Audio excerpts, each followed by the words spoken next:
Rebecca, তুমি কি জানো কি হয়েছে? আমাদের ছেলে রতন এক সাবজেক্টে ফেল করেছে। আর তুমি তুমি আমাকে কিছুই জানাওনি। তুমি কি জানতে না যে ও এক সাবজেক্টে ফেল করেছে? আমাকে স্যারের কাছ থেকে জানতে হলো। এটা কি ধরনের বেয়াদবি? হ্যাঁ, তুমি স্টিল থাকতে আমাকে স্যারের কাছ থেকে কেন জানতে হলো? হ্যাঁ, তোমার ছেলে লাই পেয়ে পেয়ে এই অবস্থা হয়েছে। শুধু তোমার আদর পেয়ে পেয়ে সে বিগড়ে গেছে। এত টাকা পয়সা খরচ করছি তার পেছনে, কিন্তু কোনো লাভ হচ্ছে না।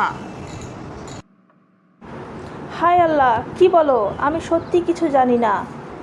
আমি যদি জানতাম অবশ্যই তোমাকে জানাতাম, কিন্তু আমি আসলেই জানতাম না। আর ও এক সাবজেক্টে ফেল করলো। এত ভালো পড়াশোনা করানোর পরেও যদি ফেল করে, তাহলে তো তোমার রাগ হওয়াটা স্বাভাবিক। আমি বুঝতে পারছি তুমি কেন রেগে আছো। একটু শান্ত হও। কিসের শান্ত হও?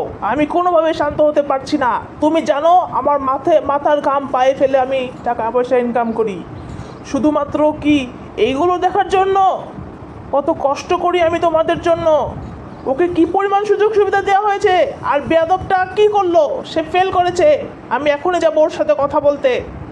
এখনই যাব, যে দেখি বেয়াদবটা কি বলে। এই পরিমাণ বেয়াদব বেয়াদব ছেলে একটা। ওর আজকে নিস্তার নেই। ও আজকে শেষ হয়ে যাবে। প্লিজ প্লিজ তুমি রাগ করো না। চলো আমরা একসাথে যাই, ওর সাথে একটু কথা বলি। ও তো ছোট মানুষ, ও ঠিকমতো কিছু বোঝে না। প্লিজ তুমি আর আমি একসাথে যাই। চলো চলো প্লিজ। তুমি একা একা যেও না। আমি জানি তুমি ওর গায়ে হাত তুলবে। আমি তোমাকে কিভাবে বোঝাই বলো? তুমি যেও না একা একা, আমি তোমার সাথে যেতে চাই। আমি ওর সাথেও কথা বলবো। তুমি এত রেগে থেকো না।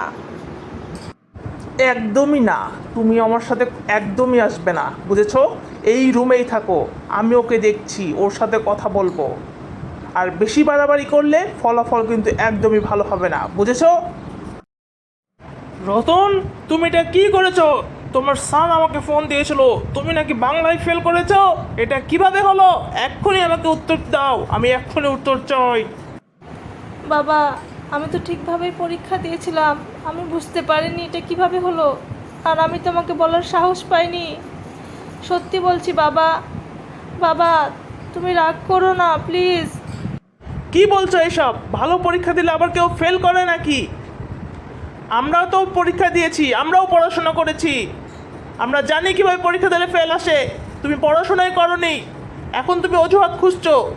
তোমার খবর খারাপ আছে, তুমি আর কখনোই ফোন দেখতে পারবে না। তোমার ফোন এক্ষুনি আমার কাছে ফেরত দাও।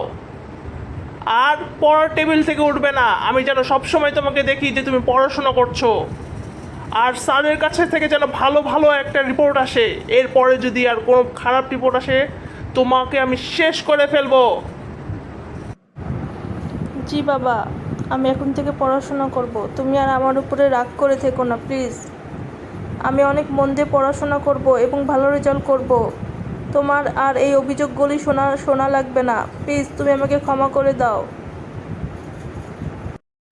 বাবা রতন, তুমি কিভাবে ফেল করলে বাবা? তাও বাংলায়। তোমার বাবা এত রেগে আছে।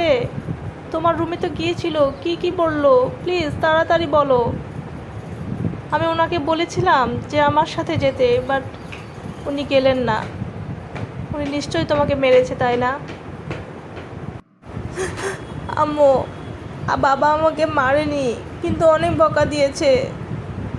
বিশ্বাস করো, আমি খারাপ পরীক্ষা দেইনি, কিন্তু কীভাবে যে ফেল করলাম। তবে আমি তোমাকে প্রমিস করছি যে আমি আরও ভালোভাবে পড়াশোনা করব। তোমাদেরকে আর তোমাদেরকে আর অভিযোগ করার সুযোগ দেব না। তুমি বিশ্বাস করো, আমি ঠিকভাবে পড়াশোনা করব। ঠিক আছে বাবা, তুমি আর কেঁদো না, সব ঠিক হয়ে যাবে। তুমি ভালোমতো পড়াশোনা করো। আর আমিও তোমাকে অনেক গাইড করব, যাতে তুমি ভালো রেজাল্ট করতে পারো। এখন মনটা ঠিক করো, তুমি অবশ্যই ভালো রেজাল্ট করবে। এখন থেকে ঠিকমতো পড়াশোনা করো। বাবাকে আর রাগাবে না। তোমার বাবা অনেক পরিশ্রম করে আমাদের জন্য, বুঝেছো? এখন থেকে একটু মনোযোগী হও। ফোনটা একটু কম দেখবে, ঠিকমতো পড়াশোনা করবে, তাহলেই দেখবে ভালো রেজাল্ট আসছে। আর আমিও তোমার পেছনে লেগে থাকবো। তুমি একদমই চিন্তা করবে না।